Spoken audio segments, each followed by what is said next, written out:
Welcome back to the AVAIL podcast, where we dig deep and talk about the art of leadership. My name is Virgil Sierra, your AVAIL podcast host and lead pastor of Vertical Church, aka Iglesia Vertical in South Florida. Today, we are sitting down with Dr. and Pastor Sam Adeyemi. Dr. Adeyemi is a pastor, he's an author, he's a global speaker, and he's a strategic leadership expert. And today, we're going to discuss his latest book, Shifts. So lean in, leaders, and let's get started. Dr. Adeyemi, it's great to have you on the AVAIL podcast. How are you feeling today? Thank you very much, Pastor Virgil. It's a pleasure to be on the AVAIL podcast because I am a part of the AVAIL family. Yeah. It's great to have you. You are part of the AVAIL family.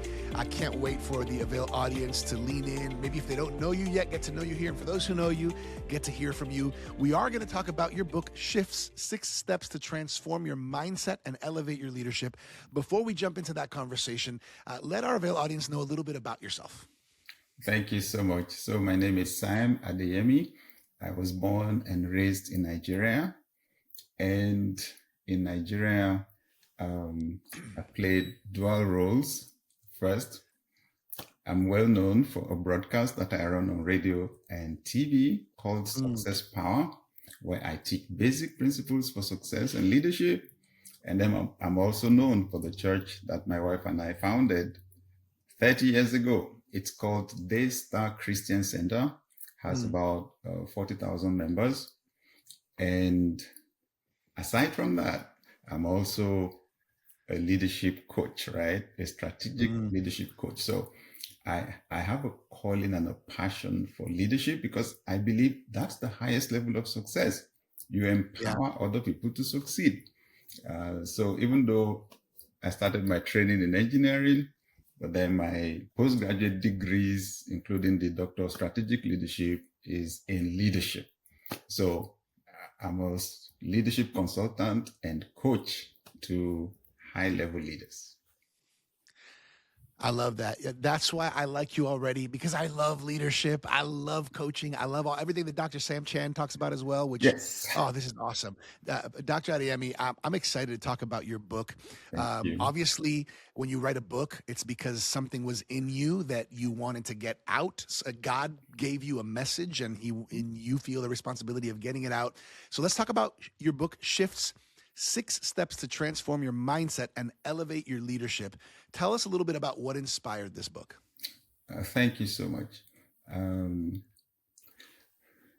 I identified the problem. Most transformation efforts in our world fail at the individual, organizational, and even national levels. And I wanted to find out why and how to resolve the problem. For example, a lot of people set New Year goals or made New Year resolutions at the beginning of this year, and a good number of those resolutions have had accidents already. Okay. In other words, there's usually just that wide gap between what we want to do, who we want to become, and where we find ourselves. And I was trying to find out why. At the individual level, I find out it has to do with programming, habits,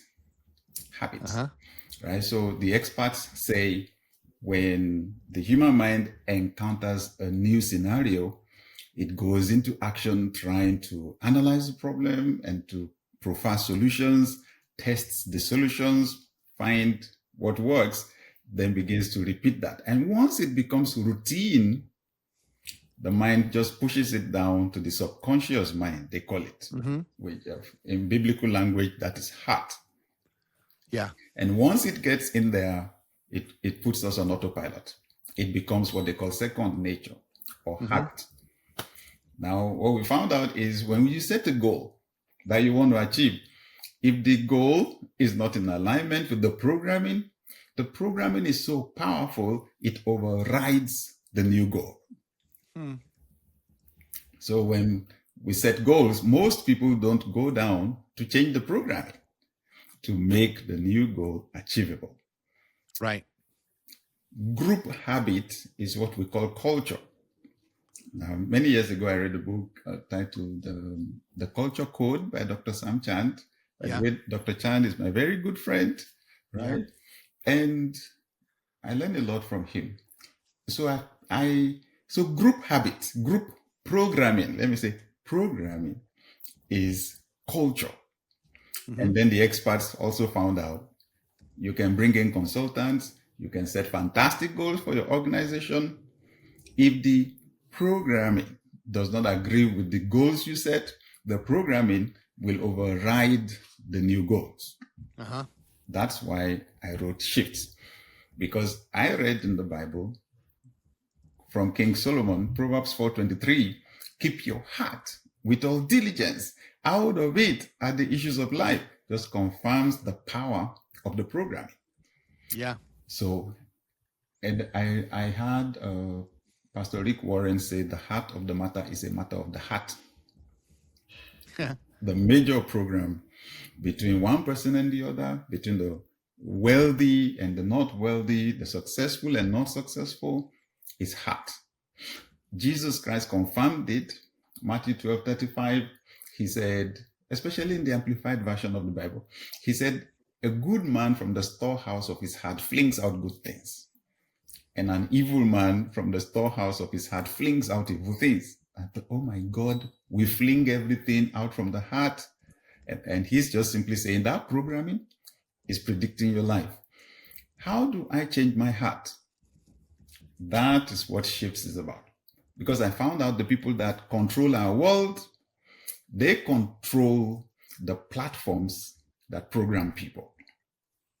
So I was reading Matthew 13, the parable of the sower. Jesus, after telling the crowd that parable, his disciples came to him and said, why do you always share stories? Why do you always tell stories?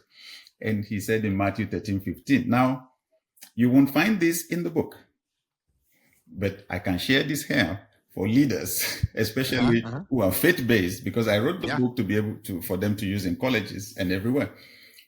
But I can share this here, that the whole Shifts framework is from one verse of the Bible, and it's Matthew 13:15. Christ said, I tell stories because the hearts of these people have grown dull. Their eyes they have closed, and their ears are dull of hearing. That got my attention because I was trying to find out how to change my heart. He said, lest they should see with their eyes and hear with their ears and understand with their hearts and turn so that I should heal them. When I saw seeing with their eyes, hearing with their ears, understanding with their hearts, I stopped. I said, wait. Is there a connection around there? Is there a connection around there? Right. I did a lot of reflection and came to the conclusion there is. And I came up with a principle. Whatever you see and hear consistently over time will enter your heart. Yeah.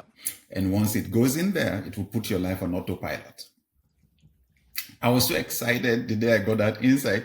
I was asking myself, okay, wait. Is there any other part of the Bible that confirms this thing? I don't want to go off with a wrong doctrine. Proverbs 4 came to me, verses 20-22. My son, attend to my words. Incline your ears to my sayings. Don't let them depart from before your eyes. Keep them in the midst of your heart. The three are there. 1 Corinthians chapter 2, verse 9. Eye has not seen, ear has not heard, neither has entered into the heart of any man the things that God has prepared for those who love him. The three are there. So I said, fine. Okay, it's there. Let me go to real life. Are there any scenarios that confirm this principle? And then I just remembered adverts, right? Adverts on radio, on TV, entertainment, music. You find yourself singing a song that you did not consciously memorize. You find yourself the same thing, right? Then I stumbled on the power of the entertainment industry, the movies, and so on. So I've been on that research for years. I've tested this principle. I've turned pages of magazines, stuck them on the wall in my bedroom. I've written goals on plain sheets of paper. I've written checks in my own name that I stuck on the wall, and every single one of them came to pass. Very powerful principle. So I go back to Matthew 13 just to wrap up the answer. So I go back to Matthew 13. I see, lest they should see with their eyes. So I call that. So that's the S in shift, the seeing, right? Lest they should hear with their ears. The H is hearing. Lest they should understand with their hearts. I call that insight, gaining insight. Whatever you're seeing and hearing, if you reflect deeply on it, you begin to make connections, connect the dots, establish cause and effect relationships. If I do this, I will get that. Then the F is formulate. That's decision making. Because Christ said, lest they should turn. In the King James Version, it says, be converted. And then he says, so that I should heal them. So the T is for transform, which is you take action. You made your decision already, then you take action on it. And then what you get is success. So the S is for success. Repeat the process and you succeed over and over and over and over. This is important. I am saying to leaders all over the world, if you want to achieve results in creating transformation for your organization or even for a whole nation, leverage the platforms that shape what people see and hear. Pay attention to your education system. If it's an organization, your training or training school, the schools for a nation, the entertainment industry, the media, even religion. When people listen to religious leaders, they don't listen the way they listen to a politician, right? They swallow everything because they see religious leaders as the representatives of God. They practically swallow everything. So those of us that lead in the religious space need to understand we have the capacity to shape the vision and the values of the people we lead in organizations, in homes, in nations, and we need to take those opportunities we have seriously and be intentional. I love that. Everything you just shared right now, it's causing me to think about, as a leader, it's causing me to think about everything. So you mentioned kind of the acrostic, the S, see with your eyes, H, hear with your ears, I is the insight with your mind, F, formulate, T, transform, S, success. Okay, so this is connected to the concept of being transformed, of shifting, of growing, of transforming. So you've spent decades coaching leaders and teaching, right? What is maybe like a recurring pattern that you've always seen that made you realize that leaders don't just need inspiration, they actually need a process, right? Because and you've kind of been explaining this, but it's not just about the inspiration they need, it's about understanding there's a process that has to happen. Can you talk a little bit about that? Thank you.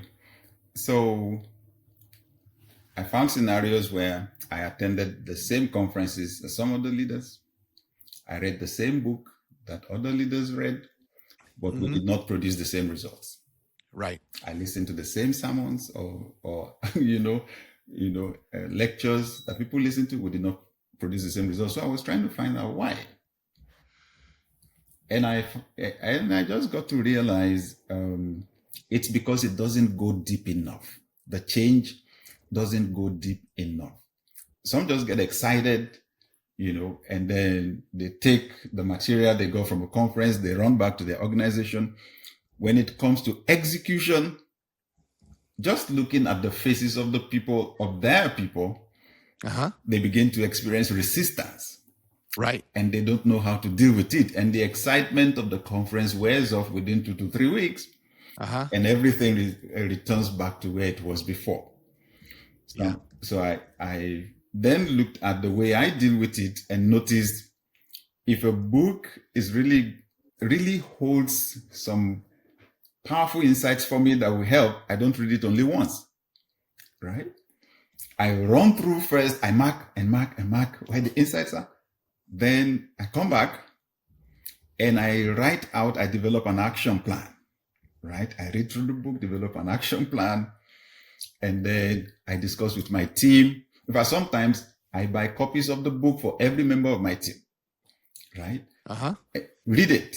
And then we discuss, we develop a framework or a document for execution. Then we execute. So I found out maybe I should use my engineering background. You decided to build a 3-story building. After getting to 2 stories, you realized, oh my God, this is not going to be sufficient for what I need. I actually need a 10-story building. So I asked, so what are you going to do? Add the 3rd, the 4th, the 5th, or the 6th floors? Oh no, the thing is going to collapse. Why? There was no provision in the foundation for the weight that you are adding on. Mm-hmm. Yes. Most of the time when we want to execute change, there was no provision in the design, in the foundation. Yeah. So I tell people you need to go to the foundation, and the foundation is that programming. So even you need to read over and over and over again. You need to listen to something over and over again, watch a video over and over again. Put your goal where you can hear it over and over again. When it comes to leading your team, you need to repeat your vision over and over and over again. Who said people hear your vision once when you talk about, they don't get it. No. You need to say over and over and over and over your mission, your values, and all that, right? So those are the things that I put in the book, just so we can be more effective in creating transformation in our world. Yeah, that's so good. That's so good. And you're very right. I think it's so quick to think, well, I already said it to them, or I already mentioned, and once we're tired of saying it, we're just beginning to say it for them to start to get it. Exactly. That's so true. Dr. Adeyemi, many leaders, they feel the pressure to move fast. How does the shifts process protect leaders from making reactive or short-sighted decisions? Thank you so much. So I guess that speaks back to your previous question on process, the power of process, right? So like I said, the day I got the insight, this is part of what struck me when I was reading what Jesus Christ said about the parables. When he said, lest they should see with their eyes, hear with their ears, understand with their hearts, and turn so that I should heal them. I just realized, oh my God, the healing, the miracle, that was step 5. Yeah. I said, look at all the things that happen before you get to that step. Oh my God. We just thought that last part just happened, which is what happens, isn't it? When someone gets a big break, something shifts in their work. Right. We say, oh my God, the guy just broke through all of a sudden. And we don't realize sudden was created over 20 years. So leaders must leverage principles because we have to achieve big goals. We've got to move a large organization, move a large nation, and you are only one person. So leverage must be important to a leader. And principles give leaders leverage because principles have power. Right? Yeah. The laws of the farm are basic. When you talk principles, the laws of the farm get you grounded. What you plant is what you reap. And the laws of the farm tell you when you plant something, it takes time before it grows. It's on Instagram that you can see a tree grow in 30 seconds and produce fruit. It does not happen like that in real life. Not real life. Right? Yeah. So this is also to let leaders know the people that actually influence our world on a massive scale. They are people that think 10 years, 50 years, 100 years ahead. And they do the same things repeatedly. Look at the power of the media. Over a 6-hour cycle, they repeat the same thing every hour. They repeat the same thing every hour. They leverage the power of storytelling because it carries emotions, and they use maximum emotion in what they say. They practically scare you. Yeah. Because that is what allows the information they're releasing to jump over the loops, the barriers in your mind, and to go straight into your heart. So as leaders, I'm saying we can't sit down and watch the world go to pieces. It seems like the world is going darker and darker. Those of us that have light need to shine it. But we're not going to shine it if we take our candle and hide it under a basket. The educational system, the media, the entertainment industry, right? Religious platforms. I'm saying all of us need to leverage these platforms to shape the thinking of our world. Let me mention the media. It's been democratized. And that's a huge advantage. When I went on radio 31 years ago, there were only a few radio channels in my city, in Nigeria. Right now, this thing is everybody's. Yeah. That's your TV station, that's Right your radio there. station, that's your newspaper, right? Yep. And the moment you click, what you're saying goes all over the world, potentially. All of us need to leverage the opportunities we have right now to make our world better. Yeah, that's so good. That's so good. Pastor, I'm thinking, I'm putting myself in the shoes of pastors, business leaders, entrepreneurs. Walk me through, or talk us through a little bit. You sit down with a lead leader, or maybe even with a leadership team, and you're going to go in to do some consulting. You're going to go in to help this team, these leaders, raise up the organization and elevate their potential, and their leadership.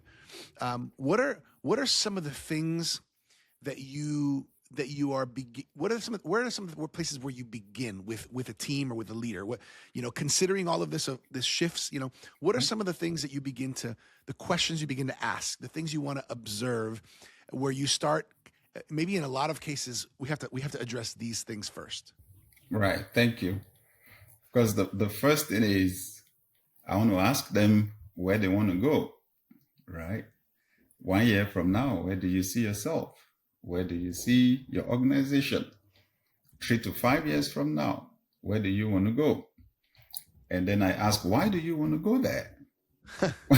Right? Why do you, the motive issue is a big issue. Ooh, yeah. I felt that our church was not growing the first few years. And then I had a particular disappointment. I applied for a visa, to travel from Nigeria to the US at that time, and I was refused. So, and I was asking the Holy Spirit, what's going on? Well, I prayed.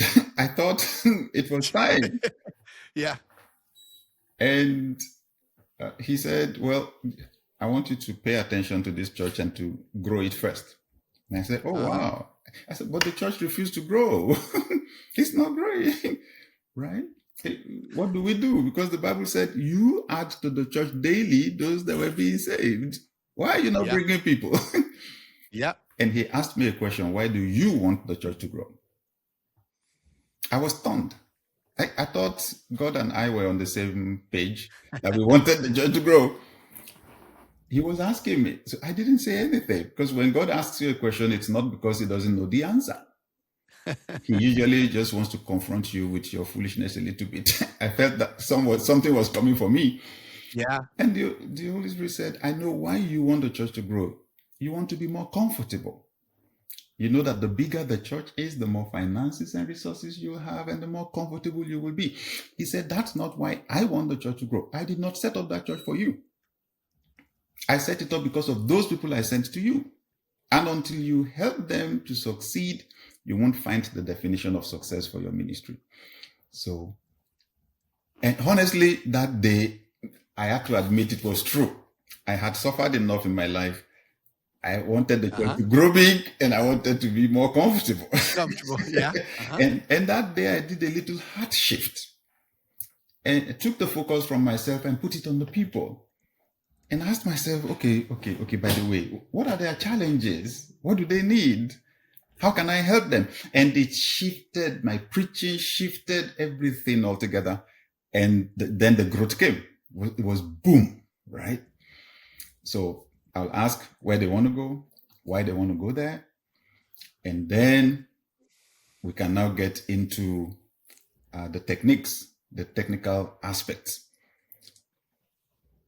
Do you have systems? Do you have a training system? I will always start with that. What kind of people do you want to produce? Whatever vision it is you have for your organization, it's meant to produce a certain kind of people. Do you have a training system that can produce people like that? And I find that a lot of organizations don't. Whatever happens now, that was a revolutionary point for our church in Nigeria, for example. We set up a training school. And I was teaching the curriculum for 7.5 months. 1 hour before the services on Sunday, I told everybody we're shifting to a new level. Everything is about to change. And right now we're going to have registered membership. And to be a registered member, I need you to attend this class. This class was 30 classes, right? And I taught everything and I told them, record what I'm saying. Okay. There's a big crowd that is coming. I won't teach them alone. You guys are going to join me in taking the classes. Okay. So till today, that training system, which we call the Daystar Academy, is the backbone of all our systems. So I want to be sure a pastor even understands systems, because we got this data many years ago. I'm not sure what it is now, but at that time, it was from the Banner Research Group. They said 85% of churches in the US had less than 200 members. Yeah. And in trying, about the same time, I was teaching entrepreneurship. I was running an entrepreneurship class, and I saw the same problem in the church and in business. That once you start and you're doing the right thing, whether in church or business, growth begins to come. And then at some point, what you're building begins to demand for resources that are beyond the capacity of one person. If you don't bring in more people, build a team, you will begin to falter. You will begin to miss appointments, you begin to disappoint, and then the growth will stall. And the key is building a system. Let me say, for example, if it's a church, let's say you have 200 people. The way through, take some of those 200, teach them everything you know. If each of them can attract, let's say you take 20 people, each of them can attract 50 people. 20 times 50 is 1,000. That is what takes you over that barrier, over that bar. So I will definitely talk to them about systems, about drawing an organizational chart, distributing the work to other people, and then training the people that will work in the system. And that's where the shift principles come in. 100%. 100%. Have you seen, my assumption is, as you've been working with pastors and as you've been working with leaders and, CEOs, you have naturally been using these shifts, systems and principles. And maybe now with the book, it helps you get the message out clearer. And is that what you've seen and noticed happening? Absolutely. Like I said, I'm not sure if I mentioned that. I started a leadership school in Nigeria. We call it the Daystar Leadership Academy. We teach basic management and leadership principles like you have in a normal business school. That was 24 years ago. This week made it exactly 24 years ago that we started running the school. And we've had over 55,000 people graduate from our programs. Wow. As you can imagine, it means I have seen thousands of people set up churches, ministries, and businesses, mostly businesses, right? I've seen many people rise to the top in their career, in the corporate sector, right? Some of the fastest growing churches in Nigeria right now, the pastors came to our leadership school.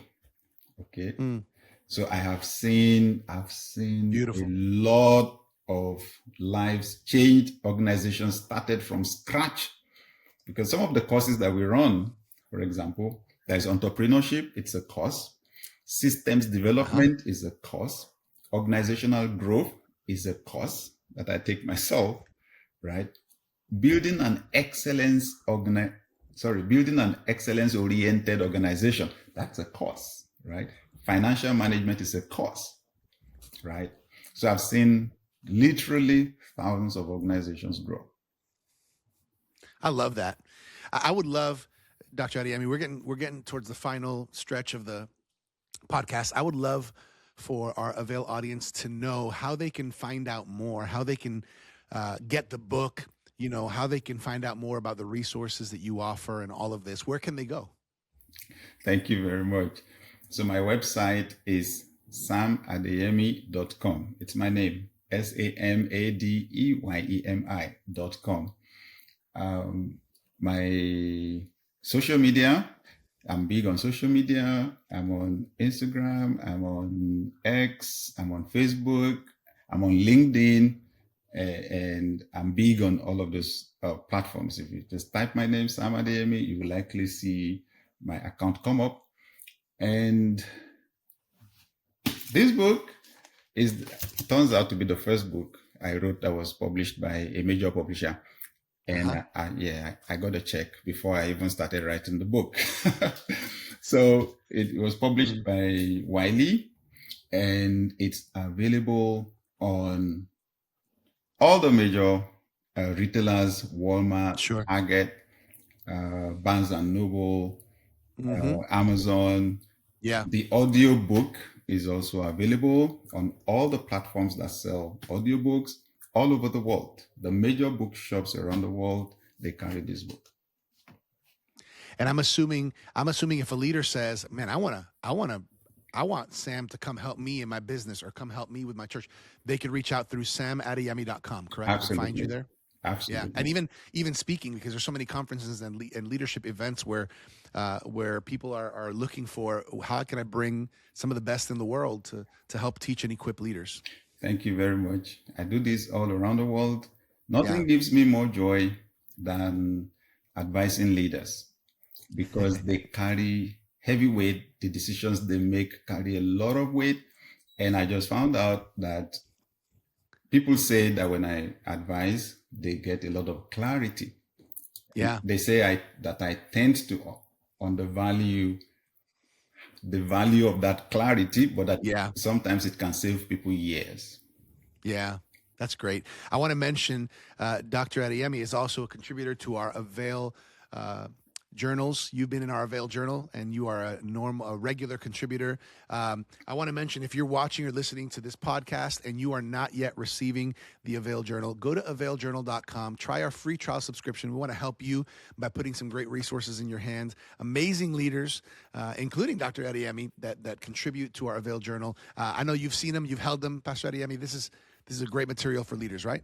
It is fantastic. I just couldn't believe, first, the quality of the print in the first place is first class. And then the content. This is some of the best leaders in the world write the columns in AVAIL. It is strongly recommended for every leader. Yes, availjournal.com, everybody. I want to close off with two questions as we finish off. Pastor, the first one is this. You are now decades into ministry and leadership and media and influencing. How old were you, Dr. Adeyemi, when you first planted the church? Can you recall? How old were you? Thank you.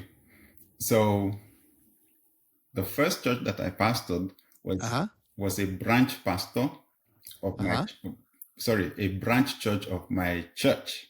Yes. Right? So I was posted to pastor a branch church from scratch.